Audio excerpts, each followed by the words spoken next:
Guys, welcome to new vlog.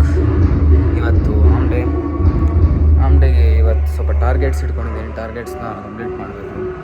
Skull crusher last session 25 ಹೊರಟಿದೆ. 6 ರೆಪ್ಸು. ಇವತ್ತು 8 ರೆಪ್ಸಿಗೆ try ಮಾಡಬೇಕು. 8, 6 ಮತ್ತು ಆರ್ಮ್ಸಿಗೆ ಜಾಸ್ತಿ ಇಲ್ಲ, ಬರೀ ಟ್ರೈಸೆಪ್ಸು ಬೈಸೆಪ್ಸು ಅಷ್ಟೇ. ಮಾರ್ನಿಂಗ್ 6 ಆಗಿದೆ. ಇನ್ನು ಈಗ ಜಿಮ್ಮಿಗೆ ಬಂದಿದ್ದೀನಿ, ಕಂಟಿನ್ಯೂ ಮಾಡಬೇಕು.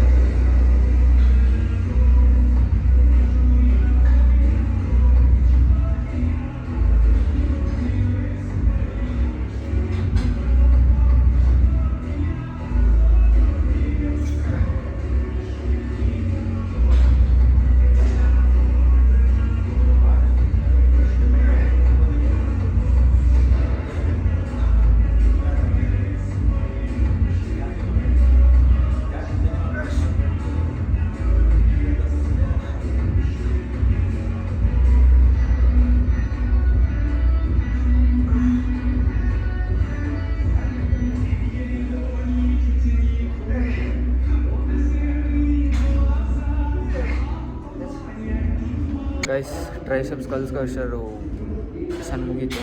ಅಂದ್ಕೊಂಡಂಗೆ ಆಗಲಿಲ್ಲ. ಟಾರ್ಗೆಟ್ ಅಷ್ಟು ಹಿಟ್ ಮಾಡೋಕ್ಕಾಗಿಲ್ಲ. ಅಷ್ಟು 8 ಅಂದ್ಕೊಂಡಿದ್ದೆ, 7 ಆಯಿತು. ಆ್ಯಂಡ್ ಅದು ಸ್ವಲ್ಪ ಸಪೋರ್ಟಿಂದ ಫುಲ್ ಎನರ್ಜಿ ಡೌನ್ ಆಗಿದೆ. ಮತ್ತು ನೆಕ್ಸ್ಟ್ ಸೆಷನ್ನು 5 kg ಡೌನ್ ಮಾಡಿ ಮತ್ತೆ ಜಾಸ್ತಿ ರೆಪ್ಸ್ ಹೊಡಿಬೇಕು. ಅದಾದಮೇಲೆ ಮತ್ತೆ ಸೇಮ್ ವೇಟಿಗೆ ಬರ್ತೀನಿ. ಅಂದರೆ 25 kg ಹೊಡಿತೀನಿ, ಮತ್ತು 20 kg ಸ್ಕಲ್ ಕ್ರಷರ್ ಮತ್ತೆ ಜಾಸ್ತಿ ಮಾಡಬೇಕು. ಈಗ ಬೈಸಿಪ್ಸ್ ಮೈನ್ ಸೆಷನ್ ಬಂದು ಪ್ರೀಚರ್ ಕರ್ಲು ಲಾಸ್ಟ್ ಸೆಷನ್ ಎಷ್ಟು ಹೊಡಿದೆ? ಲಾಸ್ಟ್ ಸೆಷನ್ 40 kg 10 ರೆಪ್ ಹೊಡಿದೆ. ಈ ಸಲ 10 to 12 ಟ್ರೈ ಮಾಡಬೇಕು. ಆ್ಯಂಡ್ ಟಿಪ್ಪು ಗೈಸ್, ಎಲ್ಲ ನೋಟ್ ಮಾಡಿ ಇಟ್ಕೊಳ್ಳಿ, ಎಷ್ಟು ಹೊಡಿತೀರಾ ಅಂತ ಗೊತ್ತಾಗುತ್ತೆ.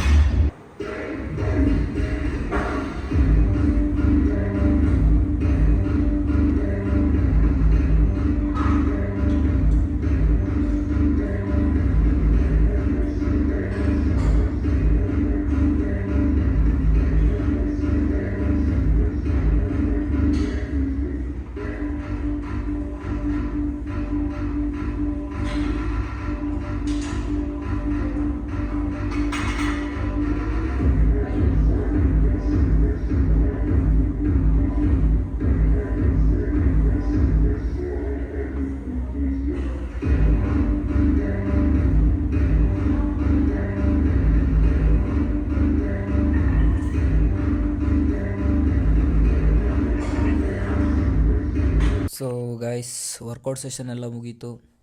ಟ್ರೈಸೆಪ್ ಎಕ್ಸ್ಟೆನ್ಷನ್ನು ನೋಟ್ ಮಾಡ್ಕೊಂಡಿರೋ ಪ್ರಕಾರ ವೆಯ್ಟ್ ಇನ್ಕ್ರೀಸ್ ಮಾಡಿ 60 kg ಮಾಡ್ಕೊಂಡಿದ್ದೆ. ನೀವು ನೋಡ್ಬೋದು ನಂದು ಸ್ಟೆಬಿಲಿಟಿ ಅಷ್ಟಿಲ್ಲ, ಅದಕ್ಕೆ ಅಷ್ಟು ವೆಯ್ಟ್ಸ್ ಕರೆಕ್ಟಾಗಿ ಹೊಡೆಯೋಕ್ಕಾಗ್ತಿಲ್ಲ ಆ್ಯಂಡ್ ಪುಷ್ ಮಾಡೋಕ್ಕಾಗ್ತಿಲ್ಲ. 6 ರೆಪ್ಸ್ ಬಂತು, ಅದನ್ನು ಇನ್ನೂ ಇಂಪ್ರೂವ್ ಮಾಡಬೇಕು ಕರೆಕ್ಟಾಗಿ. ಆದರೂ ಫೇಲ್ಯೂರ್ ತನಕ ಟ್ರೈ ಮಾಡಿದ್ದೀನಿ. ನೆಕ್ಸ್ಟ್ ಸೆಟ್ಟು ಇನ್ನೂ ಕ್ಲೀನಾಗಿ 8 ರೆಪ್ಸ್ನ ಟ್ರೈ ಮಾಡಬೇಕು. ಸೊ ಆಲ್ಮೋಸ್ಟ್ ಅಂದ್ಕೊಂಡಿದ್ದೆಲ್ಲ ವರ್ಕೌಟ್ನು ಕ್ಲೀನಾಗಿ ಮುಗಿಸಿದ್ದೀನಿ. ಆ್ಯಂಡ್ ಕಾರ್ಡಿಯೋ ಎಲ್ಲ ಕರೆಕ್ಟಾಗಿ ಆಗ್ತಿಲ್ಲ. ಮಾರ್ನಿಂಗ್ ಹೋಗ್ತಿರೋದ್ರಿಂದ ಟೈಮ್ ಸಾಲ್ತಿಲ್ಲ ಕಾಲೇಜ್ಗೆ. ಸೊ ಅದ್ರ ಬಗ್ಗೆ ಒಂಚೂರು ಯೋಚನೆ ಮಾಡಬೇಕು, ಹೇಗೆ ಕಾರ್ಡಿಯೋ ಅದನ್ನೆಲ್ಲ ಕಂಟಿನ್ಯೂ ಮಾಡೋದು ಅಂತ. ಆ್ಯಂಡ್ ಇನ್ನೊಂದು ಫೋಸಿಂಗು, ನೀವು ನೋಡ್ತಿರ್ಬೋದು ನನ್ನ ಫೋಸಿಂಗ್ ಅಷ್ಟು ಕ್ಲೀನಾಗಿ ಬರ್ತಾಯಿಲ್ಲ. ಫೋಸಿಂಗ್ನ ಪ್ರಾಕ್ಟೀಸ್ ಮಾಡಬೇಕು. ಆ್ಯಂಡ್ ನನ್ನ ಪ್ಲ್ಯಾನು ನೆಕ್ಸ್ಟ್ ಇಯರ್ಗೆ ಯಾವ್ದಾದ್ರು ಮೆನ್ಸ್ ಫಿಸಿಕ್ ಕಾಂಪಿಟೇಷನ್ನ ಅಟೆಂಡ್ ಮಾಡಬೇಕಂತ. ಸೊ ಅದ್ರ ಮೇಲೆ ಸ್ವಲ್ಪ ಫೋಸಿಂಗ್ ಮೇಲೆ ಒಂಚೂರು ಕಾಂಪೀಟ್ ಮಾಡೋದಕ್ಕೆ ಟ್ರೈ ಮಾಡಬೇಕು. ಆ್ಯಂಡ್ ಫೋಸಿಂಗ್ ಮೇಲೆ ಪ್ರಾಕ್ಟೀಸ್ ಮಾಡಬೇಕು ಗೈಸ್. ಆ್ಯಂಡ್ ಹಿಂಗೆ ಹೇಳ್ತಾ bye, see you in the next vlog. Thanks for watching.